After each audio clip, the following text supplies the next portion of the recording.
बिस्मिल्लाहिर्रहमानिर्रहीम। अस्सलाम वालेकुम नाजरीन, उम्मीद करता हूँ सब खैरियत से होंगे। हम आपके साथ अपनी रिसर्च की हुई आजमूदा वीडियो शेयर करते हैं। उम्मीद करता हूँ आपको काफ़ी फ़ायदा हुआ होगा। आजकल हर कोई घुटनों के दर्द की वजह से परेशान है। हम अपनी आज की वीडियो में घुटनों के दर्द के इलाज के बारे में बताएंगे। घुटनों का दर्द तब पैदा होता है जब इनमें लेसदार मादा ख़त्म हो जाता है। ये टोटका लेसदार मादा पैदा करने में बहुत मुफीद है।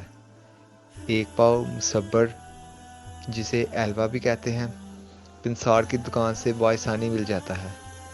एक बोतल सिरका या अंगूरी लें, मुसब्बर को बारीक सा पीस लें और इसको सिरके में इतना शामिल कर लें कि लई सी बन जाए। तरीका इस्तेमाल: इस लई को घुटनों के चारों तरफ लगाएं। जब ये खुश्क हो जाए तो इसके ऊपर एक मरतबा और लगा दें। इसी तरह 15 दिन तक लगाते रहें। रात को सोते वक्त घुटनों पर गर्म कपड़ा या पट्टी बांध लें। इंशाअल्लाह घुटनों में लेसदार मादा भी पैदा होगा और तकलीफ भी ख़त्म हो जाएगी। Thanks for watching. मज़ीद वीडियोज़ के लिए हमारे चैनल को सब्सक्राइब करें और बेल आइकन पर क्लिक करें।